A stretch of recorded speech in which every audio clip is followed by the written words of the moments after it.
Hello, everyone. Today is June 26th, 2023. My guest today is Zach Schleien.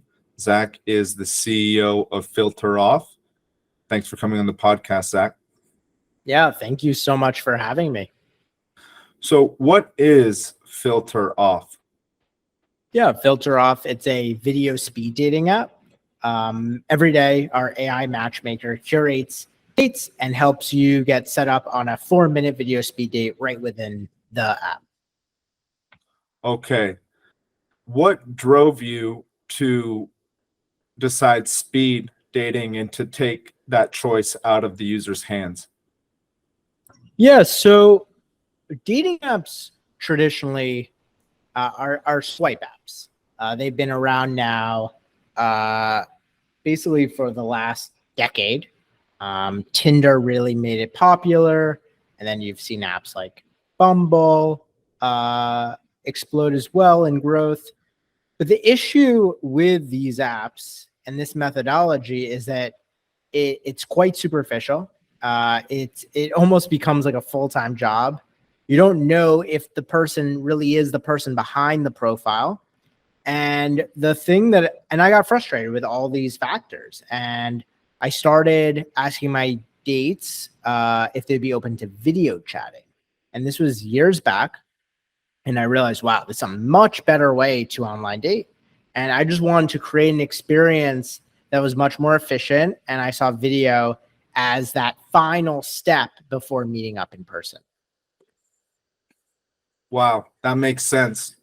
And it is very superficial. And do you have any statistics on how superficial it is? I know I've heard some things that make it like there's a high density of particular profiles that get a lot of likes and then a large portion get zero. Or do you know how, is there anything that you've referenced? Yeah, sure. I mean, the FTC had a lawsuit against Match Group a few years back. It was dismissed by the judge, but the claim was that about a third of the profiles on the Match Group's property, and Match Group owns companies like Tinder, OkCupid, Hinge, and many others like Match.com as well. A third were actually fake. So that's a really big issue, especially with swipe apps. You really don't know who's behind the profile. With an app like ours, given that it sets you up on a video date, you have to show who you actually are. So there's no way of being someone who you're not. And I think that's a major issue. What you touched upon is just kind of the challenges of, yes, oftentimes an experience, for example, many women will have thousands of likes and they get flooded with likes and just becomes kind of just like a casino. Like the likelihood of her actually seeing, let's say they are heterosexual, her seeing a man is very slim. It's just like playing the slots. And that's what dating apps have become.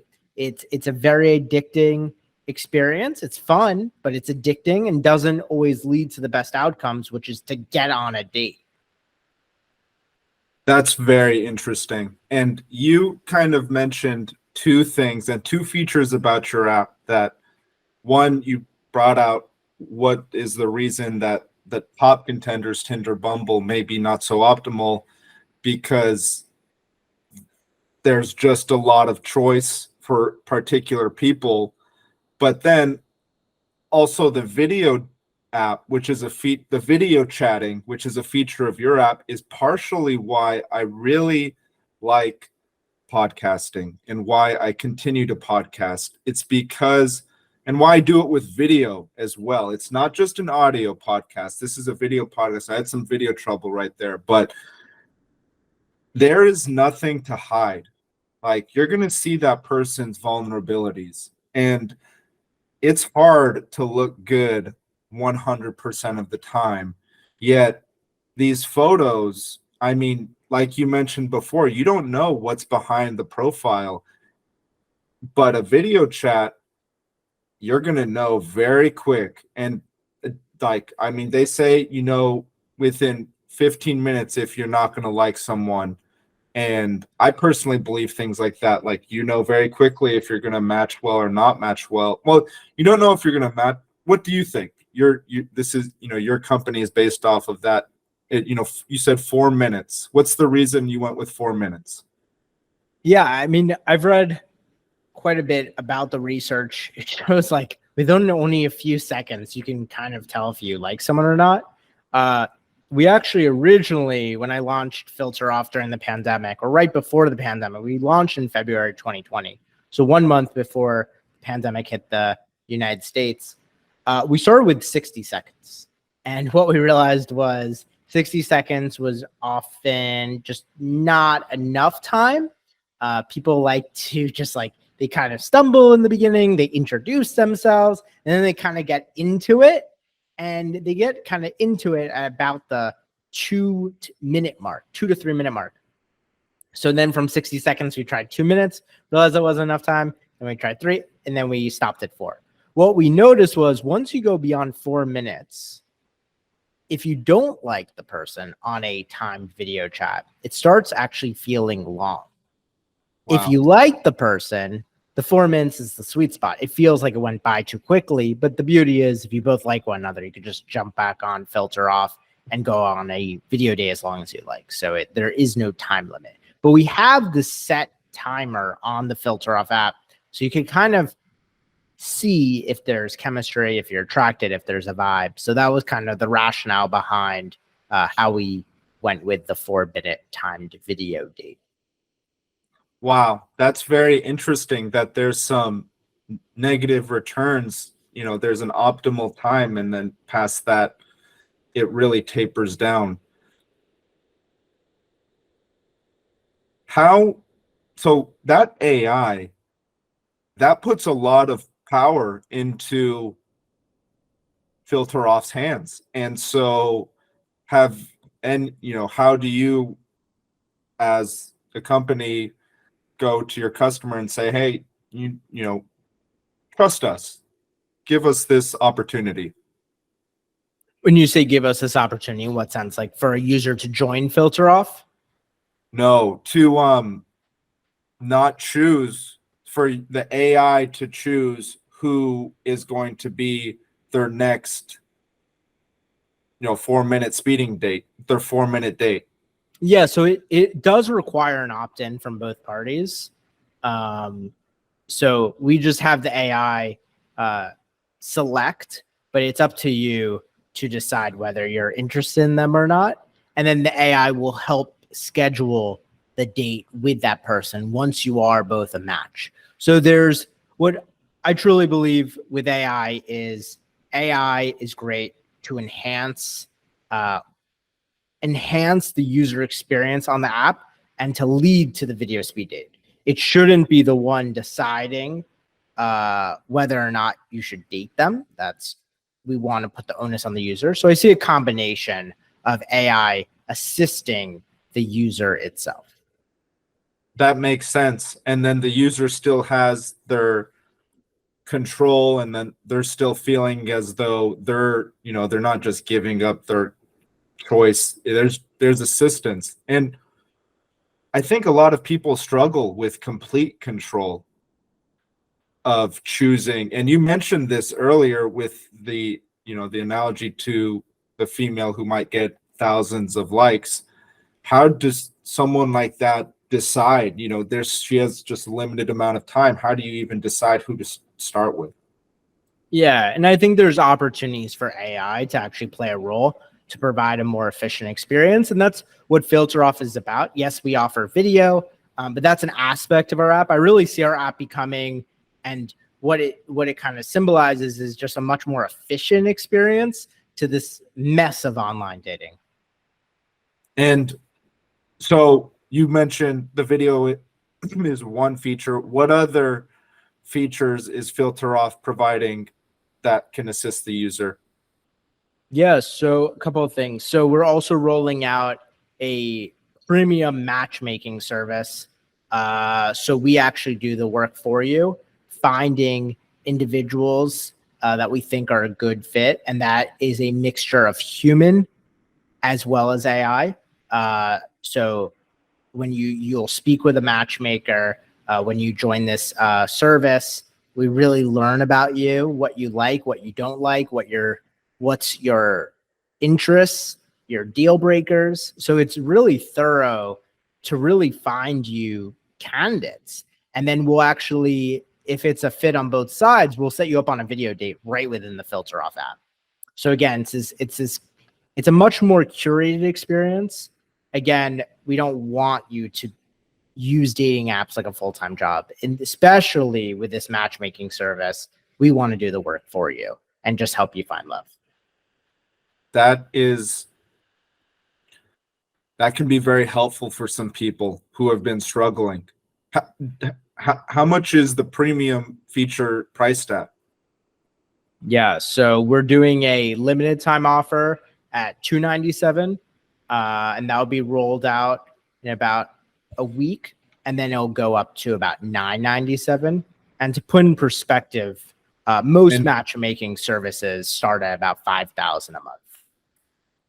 Wow, so this is $997 a month and $297 a month. Correct. And those services that you're providing, those, I mean, this is matchmaking. This is looking to find love. People struggle with this a lot. And for this, I mean, $300, $1,000 for a few months, and you find someone incredible, and you have a team helping you find someone incredible, and it happens. What if it just seems a lot more priceless than, that might daunt some people, but what can be possible is priceless. Definitely. I mean, I think that's what it comes down to is people spend a lot of money on dating apps. They're struggling to find love. And I think the solution that we can offer, A, is more affordable than other premium services. And B, I believe it's actually more efficient because we want you to go on that 4-minute video date. We don't want to get you onto a date and you get there for coffee or dinner and you realize you don't even want to be there. And so we're not charging you based off of the date. We're actually, your success is our success. So that's what we're really leaning into. Yes. And I mean, if that going on a date that you don't like, that's a huge cost. Like you get ready, you spend the whole night. You're like, this is going to be it. Then you go there, maybe you spend 2 more hours with the person, and then you come back and it's like, wow, okay, I did not enjoy that. But a 4-minute video, you're going to get, I mean, if that experience is very positive, then you won't get that in a 4-minute video chat. But if that experience is very negative, you will know that right away. You will have committed way less. And if it's positive, you can move on to the next step real easy. When I say that, if the 4-minute video chat is positive, then you can have that, you can commit a lot more and be much more sure that 2-3 hours, possibly some money that you're going to commit.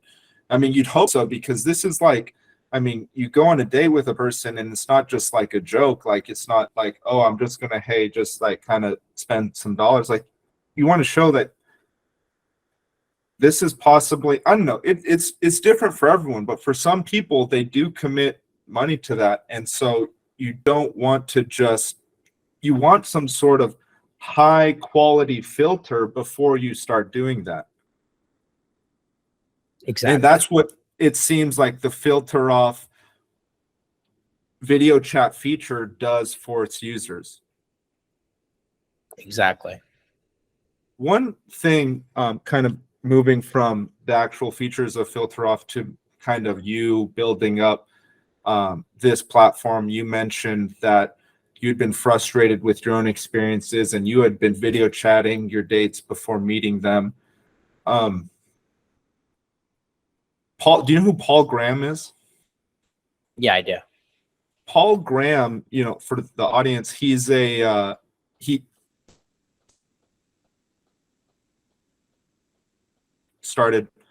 was a founder of Y Combinator, which is a founding network.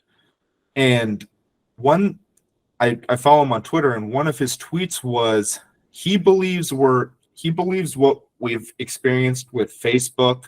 He mostly mentioned Facebook, Twitter, and all this, and he mentioned it around the time that Elon Musk was acquiring Twitter, was that we are still in the preliminary exposure, the preliminary,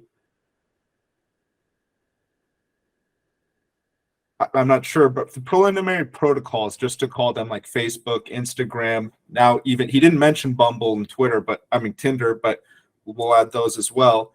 We're still in the preliminary versions of those social networks, and social networking has still a lot more to evolve. And that platform, the way we've been exposed to it and the way we've known it, it's not necessarily how it's going to continue. It's not necessarily optimal. And you with Filter Off seem to have recognized, as far as dating apps, where it wasn't optimal. Yep, definitely. And how has the experience been for you through competing with those, with being founding a dating app when there's already a huge market for dating apps and there's huge competitors? Yeah, I mean, I think what it comes down to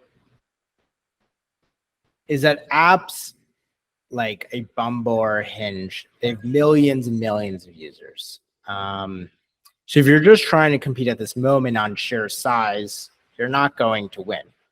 However, I really believe that the swipe will die and people will continue to be frustrated, as I've witnessed, and why users have joined Filter Off, because they're sick of dating apps. And this new wave of online dating will be one that is much more curated, one that is much more human, and it will be a blend of human as well as AI to curate and help lead to positive outcomes. And video would be one aspect, matchmaking would be one aspect. So that's why we're focused on what we believe is the next generation of online dating. And if we nail that, then we're golden. So that's kind of what I focus on, just more so on ourselves and less about how our competitors are doing at this moment. That makes a lot of sense. And I've heard Jeff Bezos mention something similar, that you need to be customer obsessed and not competitor obsessed. Well, correct. Zach, thank you for taking the time to explain Filter Off and explaining the features that you're implementing and why swiping is going to die, why people should rethink dating apps. Is there any last words, comments that you'd like to speak about Filter Off, how people should approach dating apps, or anything we've spoken about today? Yeah, sure. I mean, I'll just mention, first of all, if you're interested in joining Filter Off, it's free. It's on the Google Play or Apple App Store. Whether or not you use Filter Off, I highly recommend transitioning to a video chat as quickly as possible. Getting stuck in the text, it's just kind of meaningless. They may be an amazing texter, but when you meet them in person, it's not representative. So just try video chatting. I encourage you to use Filter Off, but video is just a great mechanism to see if you're interested or really interested in meeting this person. My guest today has been Zach Schleien, CEO of Filter Off. Thanks for coming on the podcast, Zach. Thanks so much for having me.